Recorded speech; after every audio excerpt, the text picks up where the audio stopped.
é o pior desastre com uma única aeronave na história da aviação. Um Boeing bate em uma montanha no noroeste de Tóquio. 520 pessoas, passageiros e tripulação, perecem numa pilha de metal retorcido. Com mais de 600 747s em serviço, os investigadores estão sob pressão intensa para descobrir a causa do acidente. Se eles não conseguirem obter respostas rapidamente, isso pode acontecer de novo. Desastres não acontecem simplesmente. Eles são provocados por uma cadeia de eventos decisivos.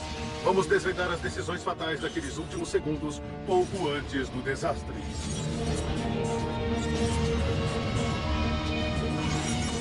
Segundos fatais.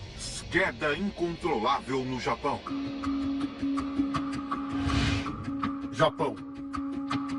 Aeroporto de Haneda, Tóquio. 12 de agosto de 1985.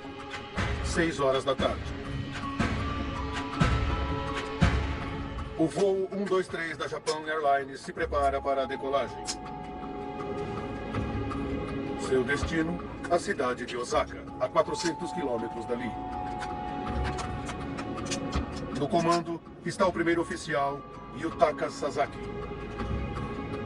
Observando seus movimentos está Masami Takahama, um dos comandantes mais experientes da Japan Airlines.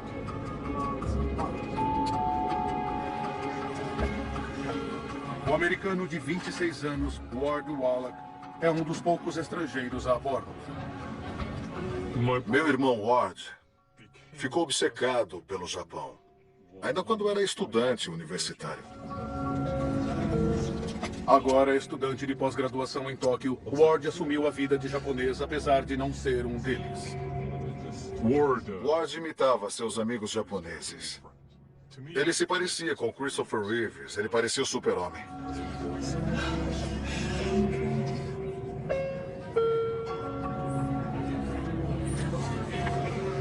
O ator e cantor japonês Kyu Sakamoto também está a bordo. Acho que era o sorriso do meu marido, Kyu Sakamoto, que mais chamava a atenção de todo mundo.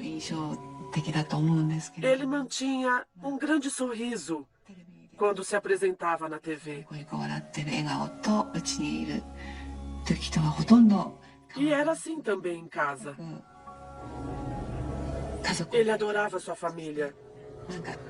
Ele era gentil e sempre se preocupava com a família.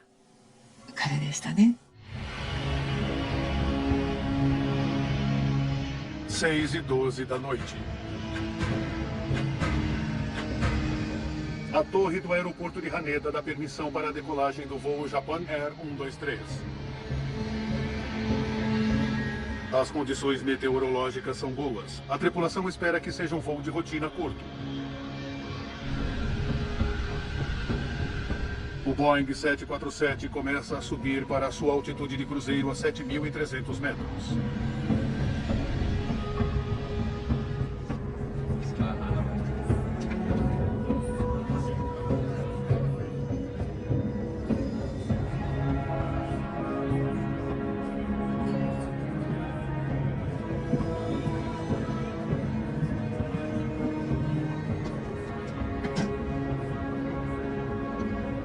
Um passageiro precisa usar o banheiro.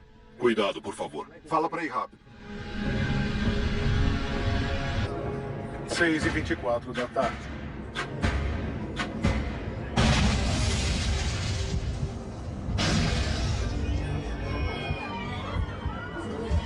Duas explosões sacodem o avião. Alguma coisa explodiu. Cheque as engrenagens. Os controles de voo da aeronave não respondem. Tente de novo. A tripulação tenta desesperadamente descobrir o que aconteceu.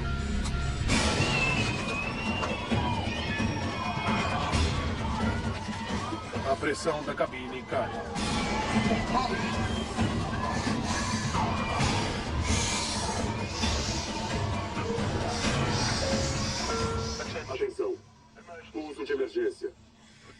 as máscaras sobre o rosto. Apertem os cintos de segurança. Este é um pouso de emergência. Este é um pouso de emergência. O voo da Japan Airlines 123 está fora de controle.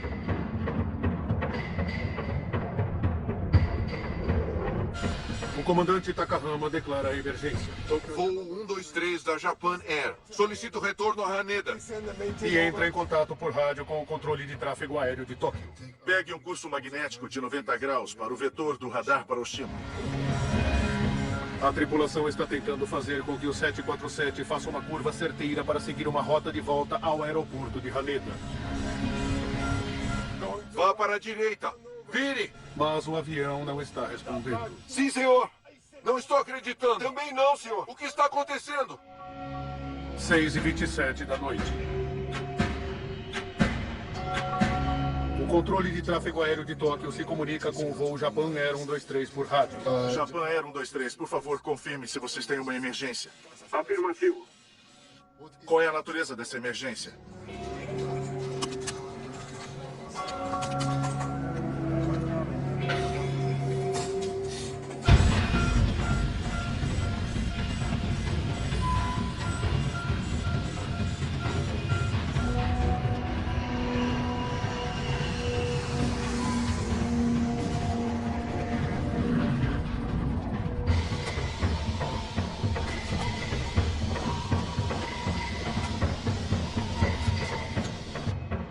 Seis e 28 da noite. Voo da Japan Air 123, destino de voo 090, vetor de radar para Oshima. Parece que o avião está se afastando do aeroporto Haneda, em Tóquio. Voo Japan Air 123 descontrolado.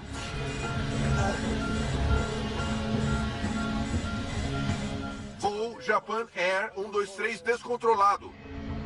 6h31 da noite. O controle de Tóquio sugere que eles sigam para o aeroporto de Nagoya, a 133 quilômetros dali. Sua posição é de 115 quilômetros de Nagoya. Conseguem pousar em Nagoya? Não, negativo. Solicito retorno a Haneda. A tripulação quer assumir o trecho mais longo e voltar para o aeroporto Haneda, em Tóquio. 6h33 da noite. A aeronave ainda está acima dos 6.000 metros. Os passageiros têm dificuldade para respirar.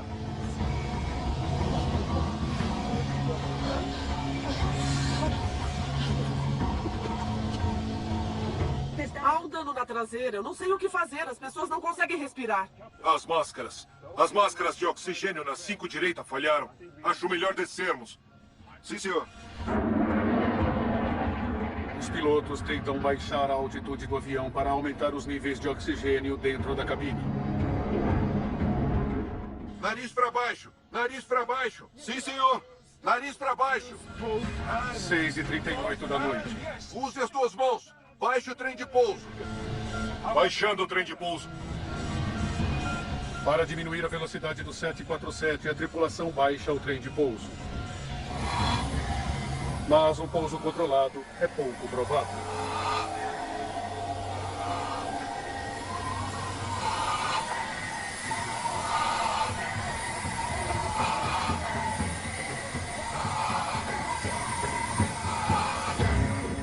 O tráfego aéreo de Tóquio segue o avião pelo radar.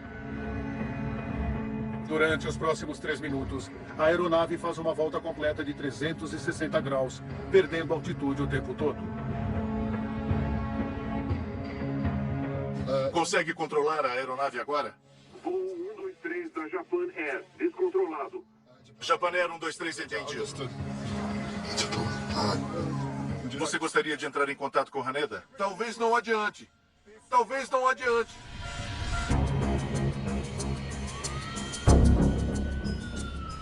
Numa base militar americana em Yokota, equipes de emergência estão a postos. Japan Air 123. Japan Air 123. Yokota a postos. Se estiver me ouvindo, opte por 5423. O equipamento está baixado? Trem de pouso baixado. 6h47 da noite. O avião baixou para 2.000 metros. Mas com pouco controle sobre a aeronave, os pilotos agora encaram novos perigos. Veja, tem uma montanha na nossa frente. O voo 123 da Japan Airlines está agora a quilômetros de sua rota original e mergulha na região montanhosa do noroeste de Tóquio. Vire à direita, tem uma montanha ali. Assuma o controle, para a direita, vire à direita. Virando à direita. Quase batemos na montanha. Eu sei, senhor. A tripulação luta para subir o avião para longe do perigo. Vire à direita. Suba o nariz agora. Suba. Sim, senhor.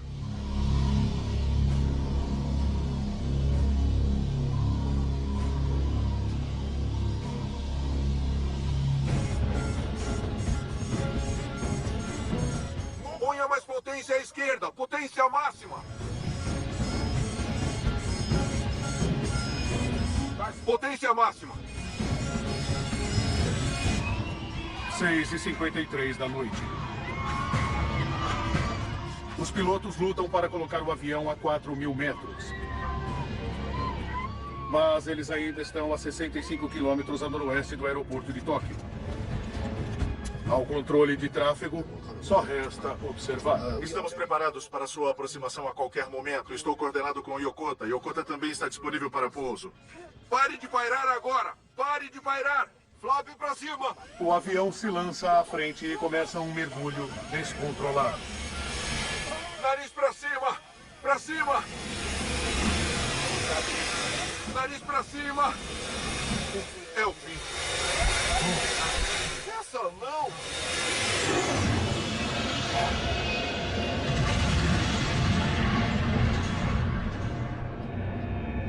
Japan Airline 123, está me ouvindo? Japan Airline 123, está me ouvindo? O avião desaparece do radar. Japan Airline 123, está me ouvindo? Eu não consigo ouvir nada. Os destroços de um jumbo podem ser vistos espalhados pelas montanhas.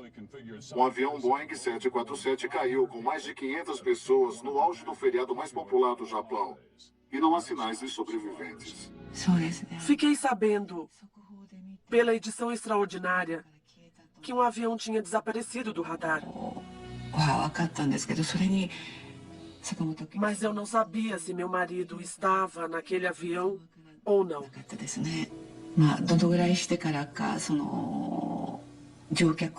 Eu não me lembro quanto tempo tinha passado quando eles conseguiram ler a lista de passageiros. Quando conseguiram publicar na televisão. Quando eu ouvi a lista, logo soube que ele estava naquele voo. Sinceramente, eu não vou descrever. Fiquei horrorizada.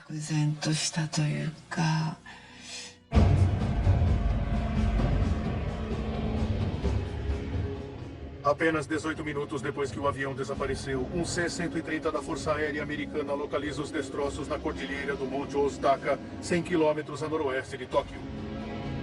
Ele entra em contato com as autoridades japonesas pelo rádio, dando as coordenadas.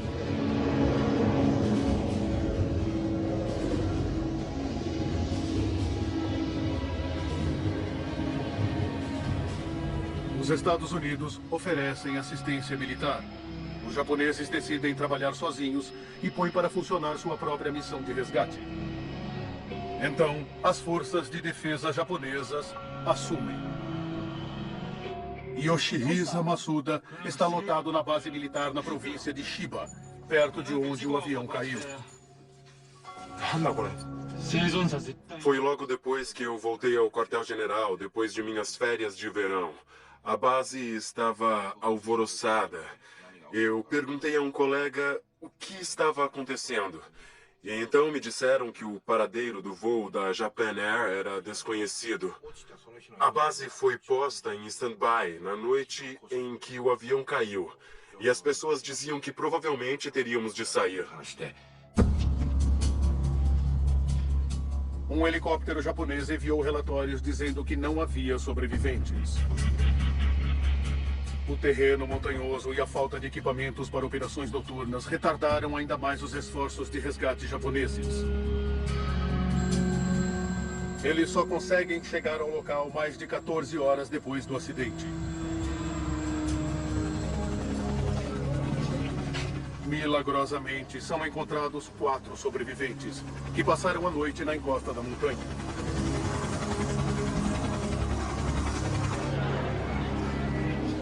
Mas 520 pessoas estão mortas, incluindo Kyu Sakamoto e Ward Wallach.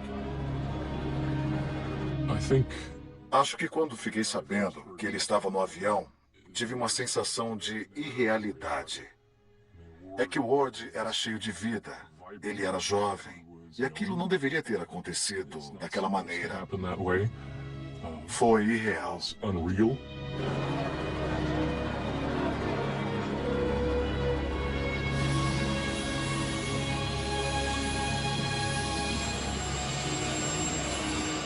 Logo depois da queda, os sobreviventes se lembram de ouvir os gritos dos passageiros nos destroços e que morreram durante a noite.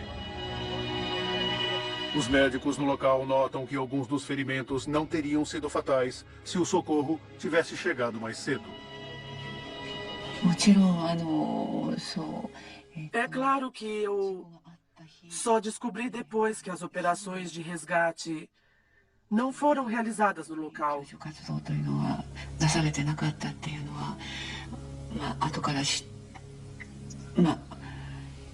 Mas eles deveriam ter ido até lá imediatamente. Por quê? Eles demoraram tanto.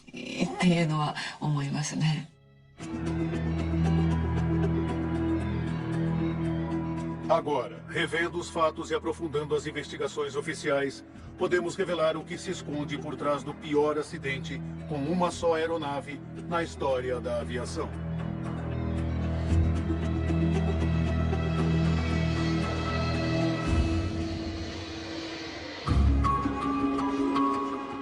O Comitê Japonês de Investigação do Acidente do Avião é responsável pela investigação da queda. Como pede a lei japonesa, uma investigação criminal é feita pela polícia ao mesmo tempo. Nos Estados Unidos, o fabricante do Boeing 747 é avisado do desastre no Japão. John Purvis era membro da equipe de investigação de segurança aérea do Boeing em 1985. Quando soubemos do acidente com este avião e que era um 747, ficamos preocupados que este acidente pudesse denegrir a reputação do avião. Porque, na época, ele era o maior avião comercial em uso. Com as vidas de milhões de passageiros de 747s em risco, o Comitê de Segurança dos Transportes Nacionais dos Estados Unidos, o NTSB, quer respostas para os motivos pelos quais um avião construído nos Estados Unidos se acidentou. O representante do NTSB, Rochlead, é designado para a investigação. Havia uma grande preocupação que, se fosse um problema mecânico, ele poderia ser uma falha genérica e que isso pudesse afetar a frota toda. Uma equipe de investigação de engenheiros da Boeing e membros do NTSB seguem para o Japão. Mas depois que eles chegaram lá, tiveram dificuldades para seguir para o local do acidente. Quando chegamos ao hotel em Tóquio e nos encontramos com os japoneses, ficou claro que havia problemas para se conseguir acesso às informações que eram conhecidas e também ao local do acidente posteriormente. Quanto ao fabricante do avião, a Boeing tem um acordo firmado internacionalmente que os permite investigar o local do acidente para ter certeza de que todos os outros 747s estão em condições de voo. Entretanto, uma vez que esse voo, o Japan Air 123, era um voo doméstico, as regras internacionais não se aplicavam em 1985. Desta forma, Nós não tínhamos um direito automático de chegar lá. Nós tínhamos de pedir permissão para viajar e trabalhar com os japoneses. Enquanto os americanos esperam pela permissão da polícia para ter acesso ao local da queda, os investigadores japoneses do acidente partilham com eles as gravações de voz da cabine do piloto do voo Japan Air 123. Alguma coisa explodiu. Nós conseguimos ouvir uma explosão no gravador de voz. Na verdade, foram duas explosões bem fortes, uma depois da outra. É o fim.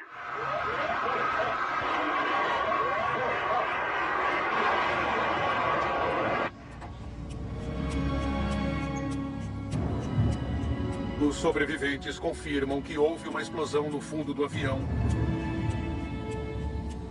e que levou os investigadores a uma conclusão arrepiante.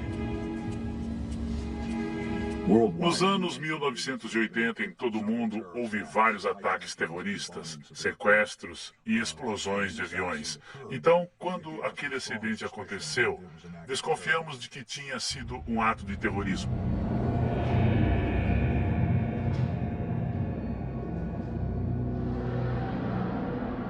Nós ficamos muito desconfiados de que aquilo tinha sido uma bomba. Mais provas da detonação provável de uma bomba surgem na Baía Sagami, a 153 quilômetros ao sul do local do acidente.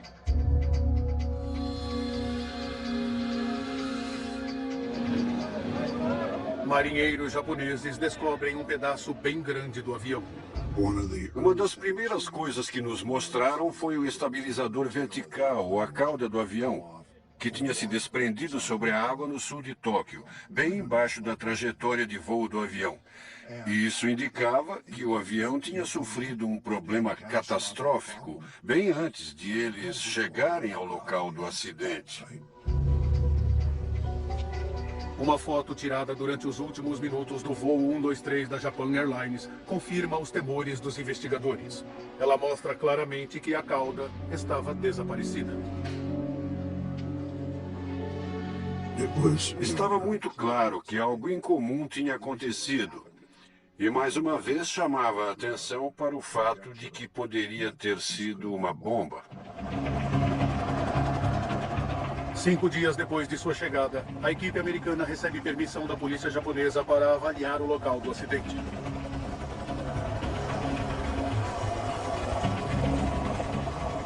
Helipontos improvisados permitem que helicópteros agora consigam pousar na cordilheira do Monte Ozutaka, ao norte do Monte Fuji. O céu estava caótico, helicópteros indo e vindo sem parar.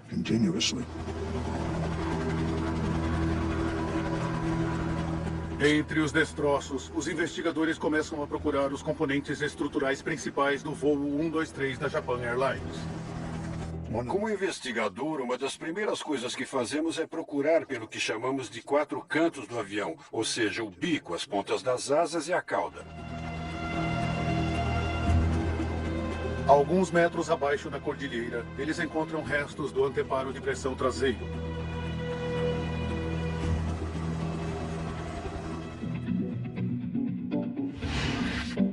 Esta estrutura circular é feita com uma série de placas de metal sobrepostas presas juntas. Instalado entre a cabine e a parte da cauda, ele é projetado para evitar que o ar escape da cabine pressurizada por trás da aeronave. Quando vimos o anteparo, é claro que ele estava retorcido e muito danificado e quebrado em vários pedaços. 6, 8, 10 pedaços grandes e alguns pequenos. E as peças tinham uma forma meio triangular. E elas iam do centro do anteparo para a borda, algo parecido com um pedaço de guarda-chuva. Os investigadores estudam o anteparo de pressão traseira em busca dos sinais de danos por bombas. Uma bomba deixa uma marca bastante característica no metal quando ela explode. Ela tem muita força. É mais força do que é possível gerar em um acidente real de uma aeronave. Mas a maior parte dos destroços do anteparo exibe danos consistentes com um impacto em alta velocidade. Uma das observações genéricas sobre quando o metal é rasgado é que ele deixa uma forma dentada na ruptura. Ele foi rasgado. Nós vimos provas disso na parte traseira da aeronave e na maior parte dos destroços do anteparo de pressão. Com certeza, aquilo não foi provocado por uma bomba.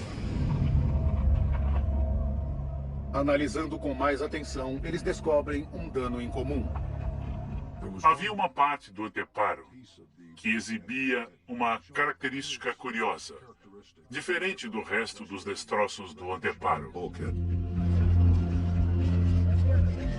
Em uma área, duas partes tinham se separado em linha reta, comparada ao resto do anteparo, que tinha ficado retorcido e rasgado com a sobrecarga.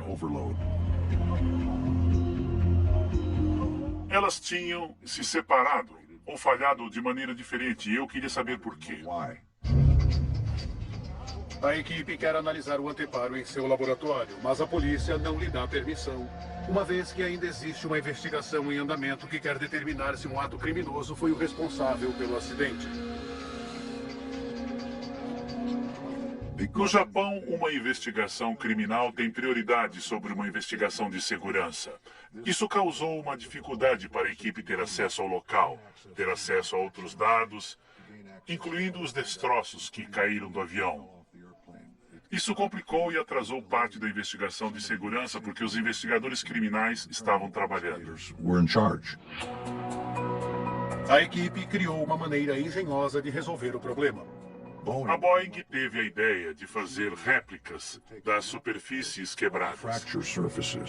Basicamente uma fita adesiva que eles colocavam na parte quebrada. E isso não danificava a superfície avariada. Isso resultaria em uma réplica simétrica da fratura que poderia então ser analisada em laboratório. Os investigadores analisam as impressões da fita e desenhos do local tirados da porção do anteparo que exibia o dano incomum.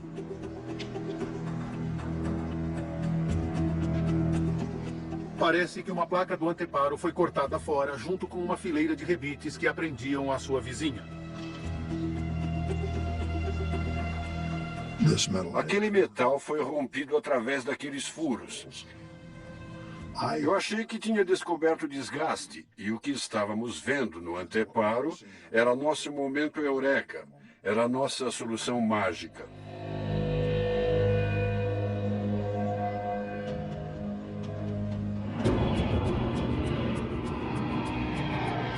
Tendo detectado os sinais indicadores do desgaste do metal, os investigadores agora precisam saber o que provocou aquilo. Eles também precisam descobrir se aquele é um incidente isolado ou um problema que pode fazer com que todos os mais de 600 747s sejam mantidos em terra para consertos ao mesmo tempo. Os investigadores analisam o histórico do avião. Nele, eles descobrem que aquele avião em especial tinha se envolvido em um acidente diferente. Eles descobrem que em 1978, no aeroporto de Osaka, o avião pousou com o bico muito levantado. A cauda bateu no chão e foi raspando ao longo da pista. O anteparo de pressão traseiro foi danificado e precisou de consertos.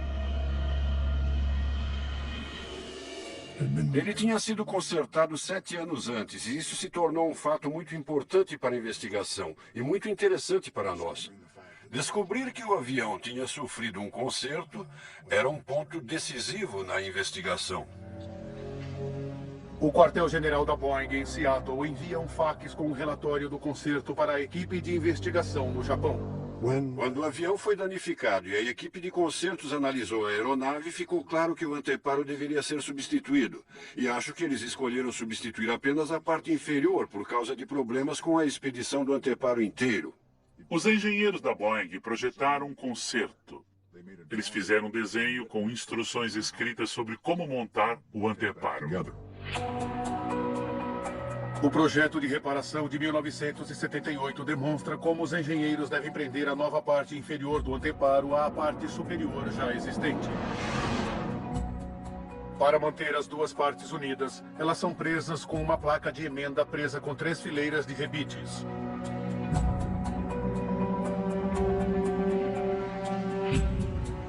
Quando a fratura incomum do metal se soltou junto com as fileiras de rebites, a suspeita dos investigadores recai sobre a junção entre a emenda e as duas metades do anteparo. A equipe calcula o que poderia ter acontecido se menos rebites do que o necessário tivessem sido usados durante o concerto. Uma das possibilidades que consideramos durante as discussões foi se o conserto do anteparo tinha sido feito de maneira apropriada. Um dos membros da equipe fez um cálculo matemático para saber se aquilo poderia acontecer, e ele determinou que o anteparo falharia depois de cerca de 11.000 ciclos. Extraordinariamente, o avião tinha realizado 12.319 ciclos de decolagens e pousos desde o concerto, bem próximo ao número previsto. É um momento de avanços na descoberta. Um anteparo que foi reparado de maneira defeituosa poderia estar por trás do acidente mais fatal do mundo com uma única aeronave. Os investigadores agora precisam de provas materiais para respaldar sua teoria. A polícia japonesa, mais uma vez, concede acesso ao local da queda para que a equipe consiga examinar os destroços mais detalhadamente. Então, nós fomos direto à área do anteparo de pressão, que tinha o que eu considerava uma fratura com formato bem curioso. Nós descobrimos que o concerto não tinha sido feito como planejado. Durante o processo, havia um pedaço onde eles tinham de colocar uma placa de emenda, e ela tinha sido posta de maneira errada. Os investigadores descobrem que a placa de emenda tinha o tamanho errado. Parece que, para conseguir encaixá-la, os engenheiros se desviaram do projeto de conserto. Na verdade, a placa de emenda tinha sido cortada em duas partes. A parte mais estreita estava fixada com uma única fileira de rebites. A parte mais larga estava fixada com uma fileira dupla. Aquilo significava que aquela parte da emenda tinha basicamente 70% da resistência do que ela deveria ter. Por causa do conserto defeituoso, apenas uma fileira de rebites recebe a maior parte da força durante cada ciclo de pressão na decolagem e pouso. Durante cada ciclo, o anteparo se estica e se encolhe como a borracha de um balão de ar. Pequenas fissuras surgem e vão crescendo ao redor do local onde os rebites furaram o metal. Cerca de 12.000 ciclos depois do concerto, a placa da emenda se partiu. O ar com alta pressão da cabine irrompe pelo furo, enfraquecendo o anteparo e fazendo com que ele falhe explosivamente. Esta avaria é ouvida na forma da primeira explosão, quando o ar em alta pressão da cabine de passageiros irrompe através do anteparo. Para a direita, agora! Agora! Os investigadores agora querem saber a razão da segunda explosão. Seguindo os destroços encontrados na Baía Sagami, eles sabem que o voo 123 da Japan Airlines perdeu seu estabilizador vertical na cauda 12 minutos depois da decolagem. Revisando as gravações de bordo, eles percebem que isso acontece ao mesmo tempo em que duas explosões são ouvidas, levando a equipe a uma conclusão surpreendente.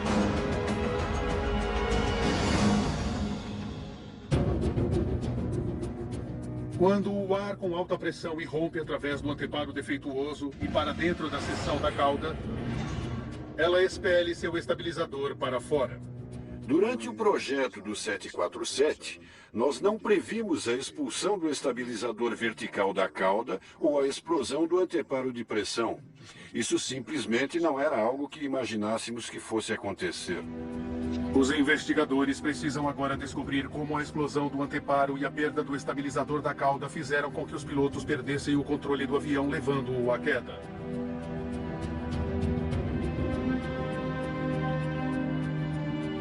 O controle de tráfego aéreo capturou o voo 123 da Japan Airlines, seguindo para o meio da Cordilheira Kanto, distante do aeroporto Haneda, em Tóquio, e registrou a perda e o ganho de altitude do avião por diversas vezes.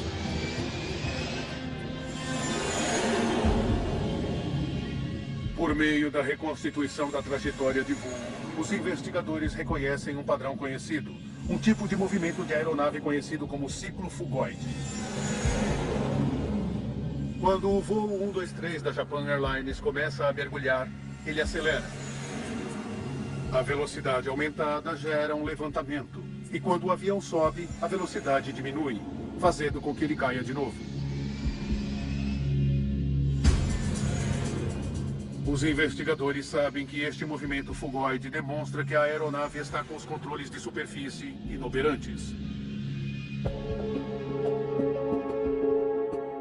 Esses fatos são cruciais para confiar e controlar a altitude do avião. O leme preso no estabilizador da cauda desvia o ângulo no qual o avião voa para frente no ar.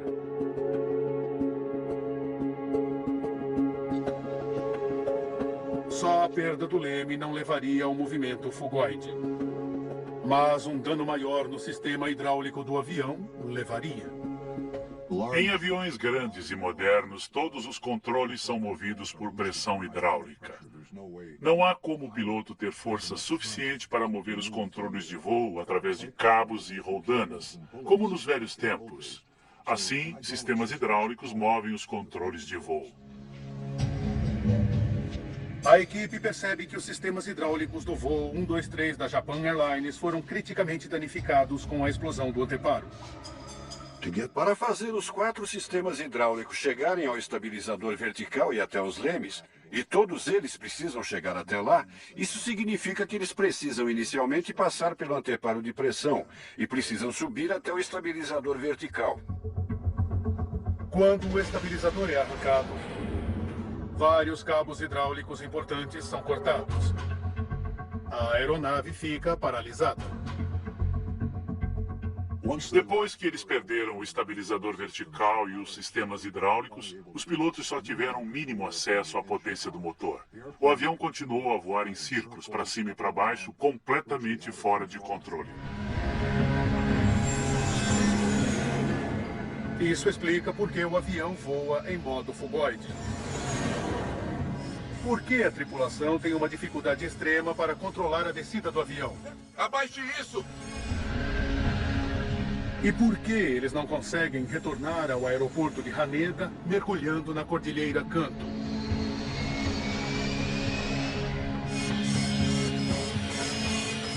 A única opção da tripulação é flutuar usando a aceleração, tentando manobrar o avião usando as potências de cada motor separadamente. À mercê da aeronave avariada, não há mais nada que os pilotos possam fazer. O desastre é inevitável.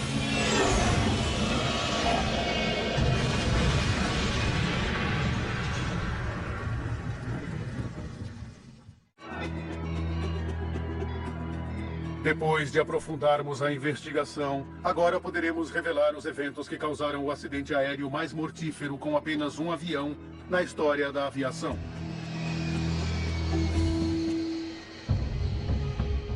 2 de junho de 1978, 7 anos antes do desastre. O anteparo de pressão traseiro de um Boeing 747 é reparado de forma incorreta depois de um acidente que atingiu a sua cauda, e isso o deixa criticamente enfraquecido. 6:12 da noite do dia 12 de agosto de 1985, 44 minutos para o desastre. O mesmo avião da Japan Airlines decola do aeroporto de Haneda, Tóquio.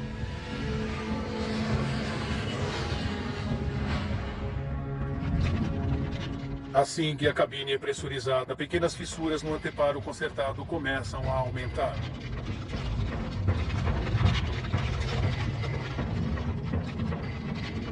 32 minutos para o desastre.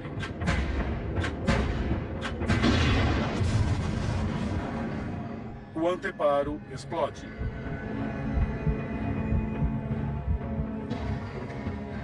O ar pressurizado irrompe para a cauda do avião, arrancando o estabilizador traseiro e cortando as linhas hidráulicas.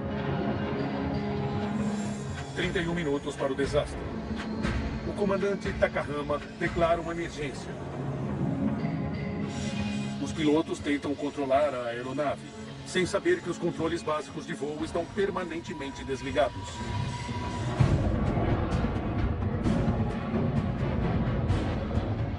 O avião sobe e desce. Os pilotos lutam para manobrar apenas com o impulso dos motores. 8 minutos para o desastre. Nariz para baixo. Os pilotos descem o avião para 2.000 metros. Nariz para baixo. Nariz para baixo. Mas agora ele está no meio da Cordilheira Canto. Pare de pairar agora. Pare de pairar. Pare de pairar agora. Pare de pairar. Segundos para o desastre. Nariz para cima. É o fim.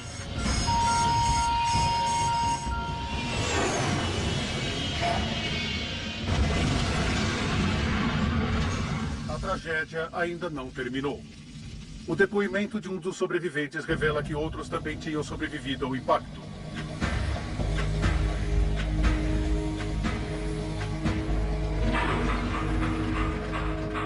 24 minutos depois do desastre. Um C-130 da Força Aérea Americana encontra o local do acidente e relata sua localização para as autoridades japonesas. 2 horas e 9 minutos depois do acidente, um helicóptero dos fuzileiros americanos sobrevoa o local e oferece descer 2 homens na montanha. Mas 1 minuto depois eles recebem uma ordem exigindo seu retorno à base. 14 horas depois do desastre. As primeiras equipes de resgate japonesas chegam a pé ao local do acidente na montanha.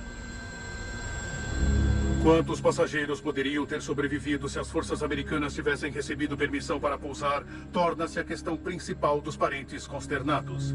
Até hoje, não há uma definição clara sobre quem recusou a ajuda americana. Ninguém das forças de defesa japonesas assume a ordem de manter a tripulação americana em terra. Mas, como resultado do desastre e queda consequente, as forças de defesa japonesas compraram helicópteros e equipamentos projetados para operações à noite em terrenos montanhosos. O desastre também deu origem a profundas ramificações na indústria aérea japonesa. O presidente da Japan Airlines, Yasumoto Tagaki, demitiu-se logo depois do acidente aéreo. Um gerente de manutenção cometeu suicídio. Um preço terrível foi pago e agora as lições precisam ser aprendidas. Uma das coisas que surgiram com a investigação é que o acidente poderia ter sido evitado. Se o trabalho de engenharia no concerto de 7 anos antes tivesse sido um pouco mais detalhado e feito com mais cuidado, o acidente não teria acontecido.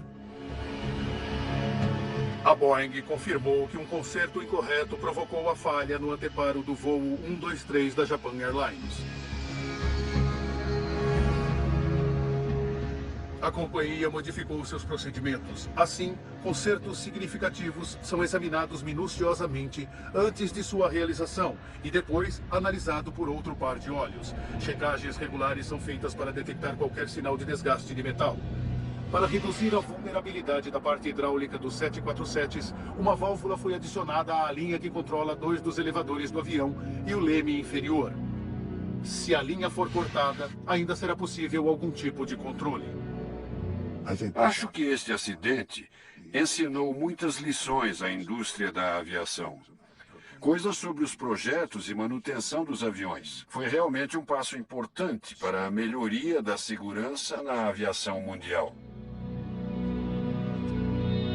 A Japan Airlines não admitiu sua culpa no acidente, mas se ofereceu para pagar as indenizações.